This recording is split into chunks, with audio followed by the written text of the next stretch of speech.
ఇంకా చాలు. ఆ చెడు మార్గంలో నుండి బయటికి రండి, నీతి మార్గం వైపు తిరగండి, సత్యంలో నడవండి. ఎంతకాలమని దేవునికి దూరం అవుతూ ఉంటారు, దేవుడు ఉగ్రతకు దగ్గర అవుతూ ఉంటారు. మారండి. నువ్వు నేను ఇప్పుడు ఇలా ఉన్నామంటే అది దేవుని కృప.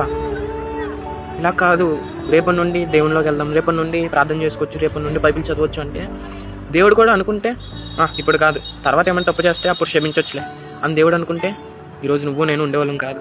మనకి ఏ అర్హత ఉందండి దేవుని విడిచి వెళ్ళడానికి? ఇప్పుడు కరోనా టైంలో అంతమంది చనిపోయారు.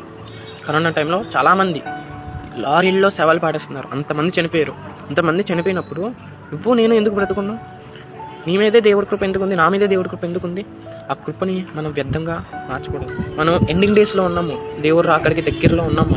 మన జీవితం మార్చుకోవడానికి ఇంకా సమయం ఉంది.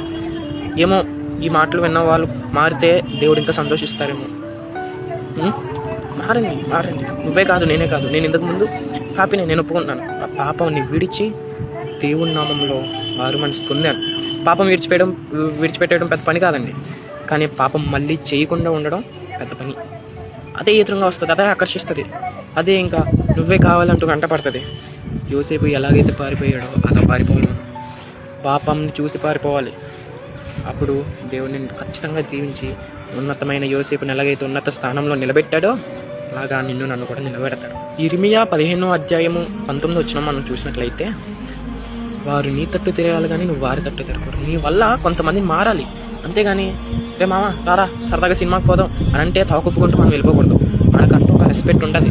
వీడు దేవుని బిడ్డ అనాలి కానీ మీరు క్రిస్టియన్స్ కదా, సినిమాలు చూడరు కదా అని వెటకారంగా దేవుని నామాన్ని అవమానపరిచే రీతిలో మనం ఉండకూడదు. ఇప్పటికి ఏమి మించిపోయింది లేదండి. దేవుడు నిన్ను పిలుస్తున్నాడు, నన్ను పిలుస్తున్నాడు. వారు మనసు పొందండి. ఇప్పుడే మన పాపాలన్నింటినీ ఒప్పుకుని, దేవా నన్ను క్షమించండి, నేను నీ దగ్గరికి రావాలనుకుంటున్నాను, నేను నీతి మార్గంలో నడవాలనుకుంటున్నాను, నేను నీతో జీవించాలనుకుంటున్నానంటే దేవుడు ప్రతిరోజు నీకు పోషిస్తాడు, నీకు తగిన ఫలం ఇస్తాడు, ఆత్మీయ ఫలం కూడా ఇస్తాడు.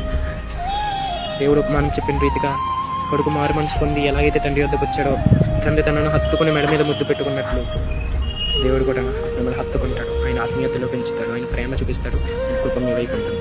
దేవుడు తన పరిశుద్ధ వాక్యం దీవించి నీ హృదయంలో గట్టిగా నాటును కాక. ఆమేన్. Praise the lord.